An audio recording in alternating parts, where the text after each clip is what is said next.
OpenAI just shipped a ton of major updates, and I don't only mean the new model 5.6. We also got a new way to talk to GPT, we have the all-new GPT Work mode, all of this is packaged in a brand new app, and they launched a few more surprises. By the end of this video, you'll know what changed and how it's going to affect your workflow, and stick around to the end because I want to talk about why you might be overpaying for what is the best AI model now. Now, the first thing I want to talk about is the new models, since all of these changes rely on those. Obviously, you've probably heard we now have GPT 5.6, but it actually comes in 3 versions. There's a very cool video here about a broccoli farmer in Hokkaido if you want to check that out. But let's start off by looking at one of the most impressive benchmarks, and this is the agent last exam. This gives you a very good idea of which way ChatGPT is going with its new models. And for their example, they show that the model 5.6 Sol on Max for about $1,000 scores a 52.7% on the agent's last exam. You don't need to know what this exam does, but what you do need to know is that Fable, for a lower score, Fable 5, the best benchmark from Claude, even though this is adaptive mode, scored less at 40% for more than double the price, at $2,300. If we compare it to Opus 4.8, Opus 4.8 on Max cost almost 4 times as much at $4,000 and also only scored 45%. So the cost performance for the new GPT models is pretty impressive, and that continues with the API cost that we'll talk about in a second as well. Probably the most important thing you need to understand about this new release is that there's 3 models, as I mentioned. This comes in with Sol, their flagship model, Terra, the lower cost model with performance competitive to GPT 5.5, and then Luna, their fastest and most affordable model. If you're used to Anthropic and Claude, this is very much like their system of Opus, Sonnet, and Haiku. When it comes to the API pricing, they come in at the input-output cost respectively of Sol being $5 and $30, Terra being $2.50 and $15, and Luna being $1 and $6. And so if we look at the cost from Anthropic as a comparison, Fable is coming in at an input-output cost of $10 and $50, and Sonnet 5, their other new model, is coming in at $2 and $10. Even at the API level, the cost of running Sol 5.6 is much cheaper. And as you already saw, a lot of the benchmarks are giving better performance. So they're really hitting home on this cost performance basis. A couple other things to point out, they have a new Ultra mode for 5.6 Sol. The default, if you go into Ultra mode, is 4 agents, but it can go up to 16 agents. And so if you're looking at the browser comp benchmark here, it shows you that with more agents, you get a faster, higher score, but you're going to burn through your tokens a lot quicker. The other thing I want to point out is all the benchmarks in this are OpenAI's own reported benchmarks, and so you need to take them with a grain of salt. I would say go try Fable 5 against 5.6 Sol if you have access to both models, and we'll talk about them further in more videos, and see which one you like better. At the end of this video, I'll tell you what I'm kind of expecting my plan's going to be. The other thing that I want to point out as we're talking about the benchmarks is the day before this model came out, ChatGPT themselves actually said that the SWE Bench Pro, one of the standard benchmarks for this, has 30% of the tasks broken. So the reason I bring this up is benchmarks are not the best way to compare models, as we all know, and the company is usually reporting the benchmarks themselves as well. So as I try out the model more, I'll tell you what I actually think about it over the next couple weeks. If you enjoy me covering these updates as they happen, hit that subscribe button. It generally helps the channel. With that, let's keep going. Moving along, I want to talk about GPT-Live, because this is something I think gets skimmed over because this also went out about the same time as 5.6 Sol, but everyone's focused on the new models. And what's cool about this is a lot of people interact via voice. I mean, if you use Codex or Claude Code, I'm sure you don't always type, you probably use voice. And there's kind of a funny video here, if you want to check it out, of 3 elderly women demoing GPT-Live. It is kind of amusing if you want to check out a live demo of this, but I'm just going to point out a couple of things. First of all is how this actually works differently than what they were doing previously. The previous model, and a lot of voice models for that matter, when you talk to it, goes from speech to text, gives it to the model to think about it, the model then sends it back from text to speech, and then it gives you a reply.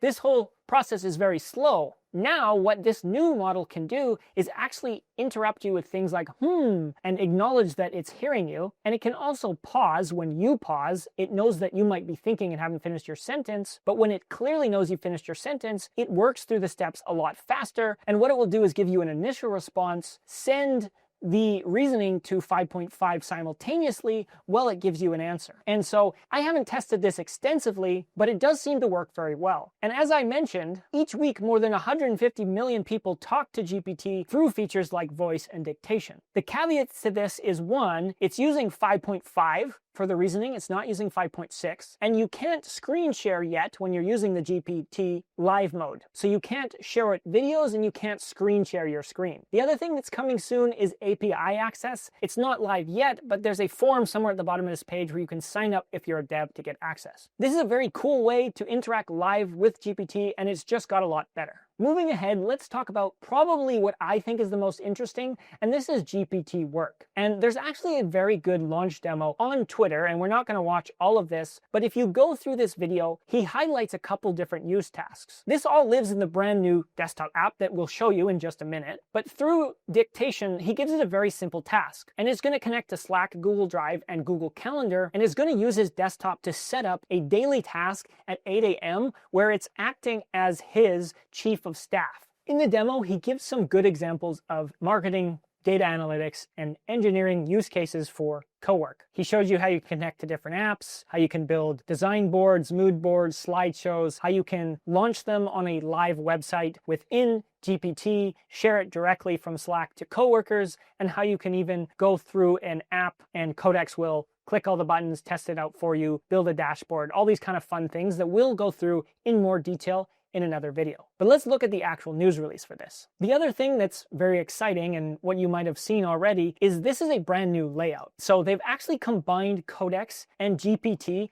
into a single app. And so if you open up Codex for the first time, it's going to ask you to update. And then when you relaunch it, it's no longer going to be Codex. It's going to be ChatGPT application like you see here. If you've been using the Anthropic app, they look very similar. So now for ChatGPT on the left here, we have a work mode, which is your chat and your ChatGPT work function combined into one. Just like on Anthropic, there's now a chat and a work mode here. It's very much the same layout. Just like when you switch back to Claude Code, you can go over here and you can switch back to Codex. But the coolest part about this probably is you can actually start tasks on the web application, chatgpt.com. You can then take it on the go. You can continue your GPT work tasks from your phone. And then if you need to access the files on your computer, or if you need to control an application on your computer, you can open up the desktop app like we have here, and the three will continue to work in conjunction. From my point of view, ChatGPT could already do a lot of this with plugins and Codex computer use. But most people didn't really understand what computer use was, and Claude, Anthropic Cowork, has been getting so popular, it looks honestly to me like OpenAI just decided to copy their more intuitive layout. And they did add a few new features in here, like how it interacts with live websites, how it can test applications, and there are some cool, unique things to Codex, but we're not going to go through all of this because we'll dive deeper in how you can use GPT Work in a future video. Quick clarification too, there's actually Codex browser control, just like the Anthropic browser control, if you want to get the maximum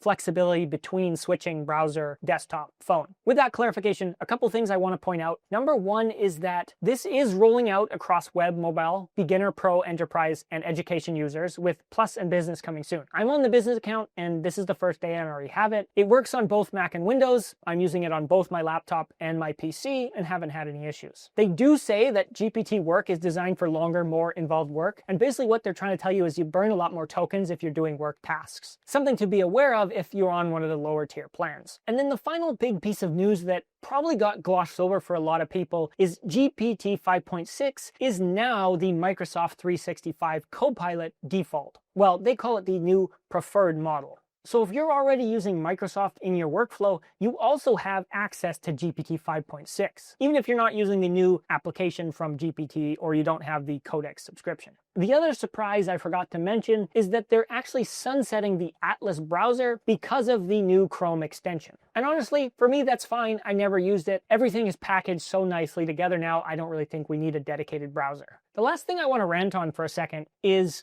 what should you do if you're choosing between Claude and Codex at this point? Because a lot of us can't afford a subscription to both. I think we need to be watching the July 12th date. Because if you've been following along, the access you have to Fable 5 only lasts until July 12th. It was originally going to be July 7th, and they extended it to July 12th, probably because they knew 5.6 was about to launch. After that, according to Anthropic, you are going to have to buy credits to continue using Fable. So it's not only that you're losing out to Codex having a slight bit of a better model, but unless you're paying a ton of money, the 5.6 compared to 4.8 Opus is a big jump. And there's actually a lot of reasons to switch from Claude Code to Codex right now. If you like the Claude Code harness, there's no reason you can't use GPT 5.6 inside of Claude Code. And if you need a video for that, I can do a tutorial later. But what I'm going to be doing is watching on that July 12th date if Anthropic actually decides to cut off Fable 5 access, or if they decide to include it with your subscription. Because if they cut it off, I'm going to be honest, I'll probably downgrade to the Plus Anthropic subscription again, and I'll use my Codex Pro subscription rather than the business, because the Codex business subscription doesn't give you a lot of usage, to be honest. I max it out pretty much every day, even though I'm doing most of my stuff in Claude Code. So that's the date that I'm watching.